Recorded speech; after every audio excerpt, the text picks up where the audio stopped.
okay to dream a little? Not if you're us. A child wanted. Don't you love me? Joe.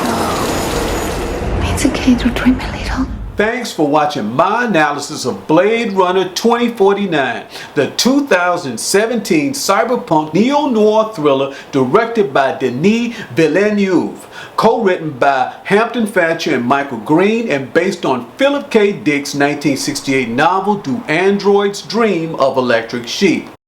I always knew you were special. Blade Runner 2049 is set in Los Angeles, California, 30 years after Blade Runner Rick Deckard disappeared with a replicant named Rachael that escaped from the Tyrell Corporation. 30-year-old Blade Runner K is dispatched to a worm form to retire a replicant field medic named Sapper Morton that went AWOL from an off-world war on Calantha.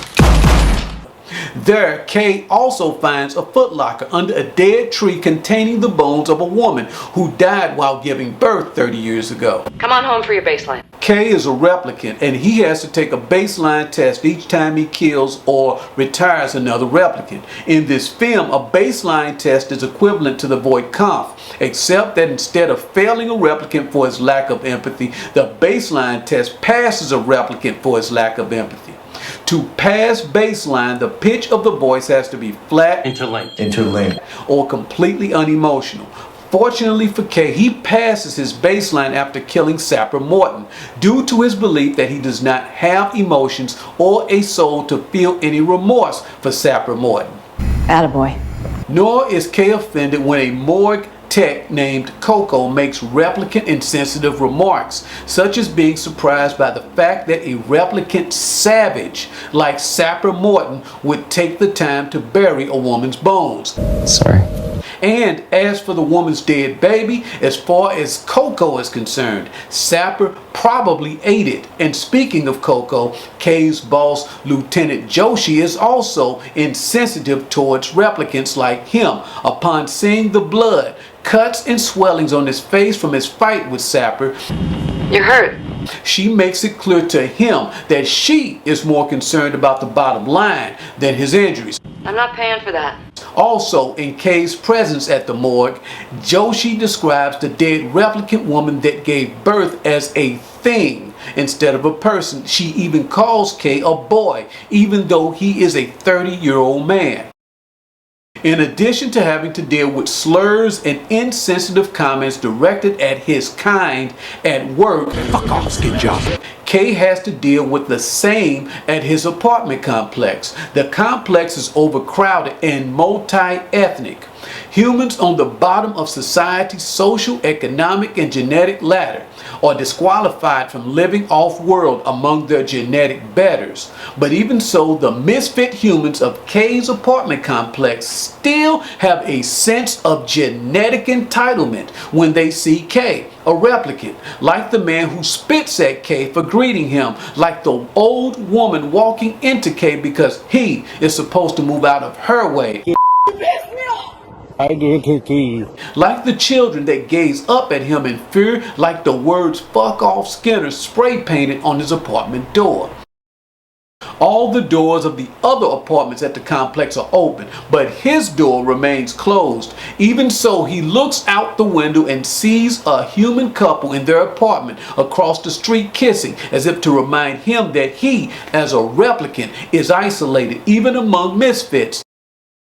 Kay settles in for dinner, a drink, and a night in with his own woman. Joy, a holographic projection of a woman, is as real to Kay as the unseen man who gives him his baseline test, or Kay himself, who exists out of sight and mind apart from humans, oblivious to the fact that he is a living being capable of feeling pain, dreaming and loving, invisible and yet real at the same time.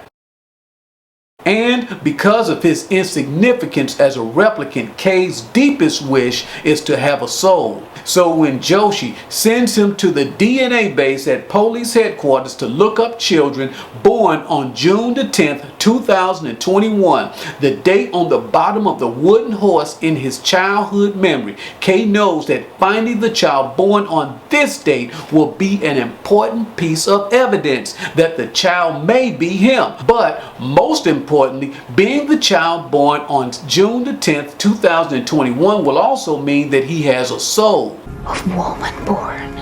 However, tangible evidence alone will not prove that his memory is real, any more than syncing with the body of a real flesh and blood woman will make Joy a real woman, or any more than finding a wooden horse in a furnace will make his childhood memory of putting it there real. Not when there is a possibility that his memory is only an implant.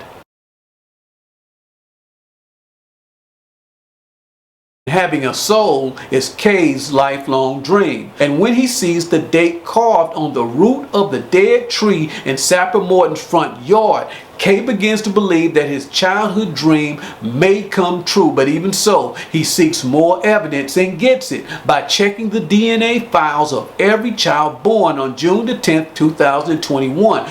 2 children were born on that date with the same DNAs. Impossible, meaning that someone wanted one of the children to disappear. And just like that, Kay's lifelong dream of having a soul becomes palpable, and even more so when he goes to the orphanage where both of the children were processed. There is also an old abandoned tanker with a furnace at the orphanage, and just so happens that Kay finds a wooden horse in this furnace. Still more tangible evidence that his childhood memory of putting the wooden horse there may be real. But needing conclusive evidence, Kay stops by the memory lab to get designer Anna Steline to scan his childhood memories. As a teenager, he nearly drowned in the ocean, but as unpleasant as his memory is, it did not stop him from going back to the ocean, a sure sign of a memory implant. She scans another childhood memory of him hiding a wooden horse in a furnace,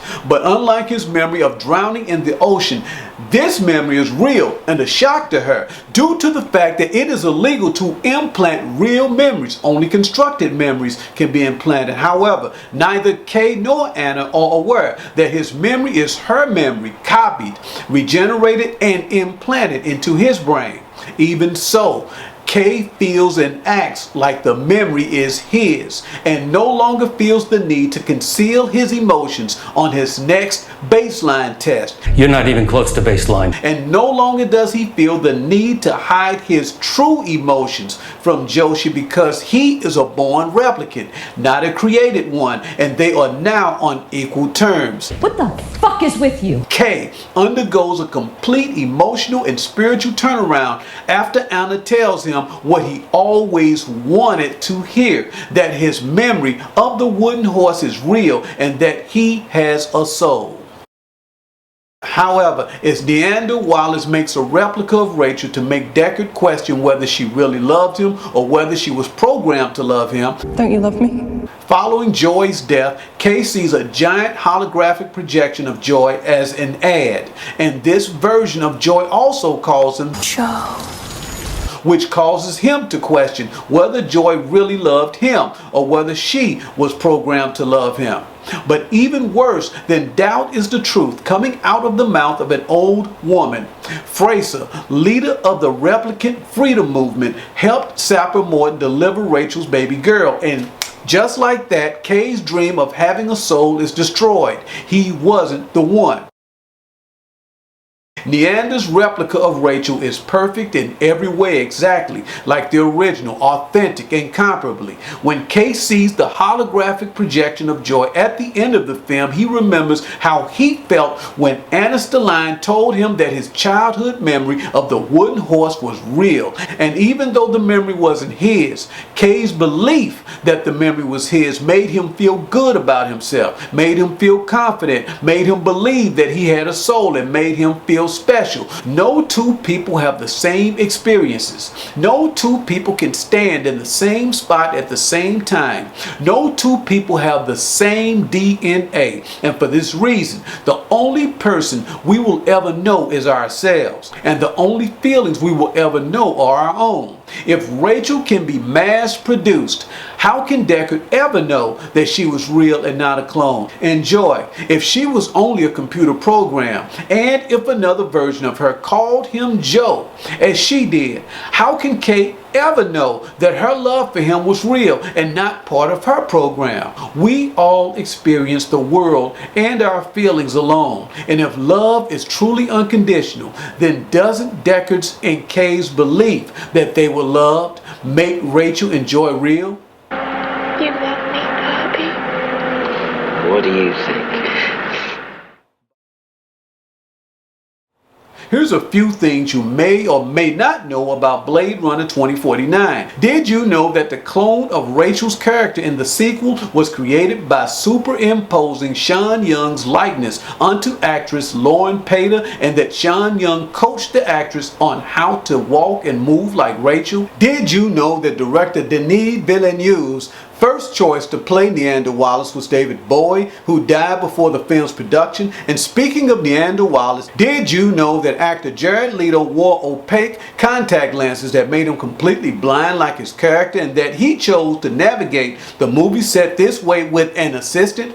In fact, Leto fused himself so completely with his character that the director was moved to tears and confessed that seeing Leto this way was like seeing Jesus walking into a temple. Did you know that Harrison Ford accidentally punched Ryan Gosling in the face in their fight scene at the casino? I like this song. Did you know that the words and phrases Cells. interlinked and interlinked within cells are based on an acting exercise called dropping in, and that they were added to the interrogation scene by Ryan Gosling? Did you know that the film's best cinematography award was Roger Deakins' first Oscar out of 14 nominations? Anyway, thanks for watching my analysis of director Denis Villeneuve's 2017 cyberpunk dystopian neo-noir thriller Blade Runner 2049, and be sure to give it a thumbs up, subscribe to the Godfather of Cinema, and hit the bell for more film related videos like this one. I will see you soon.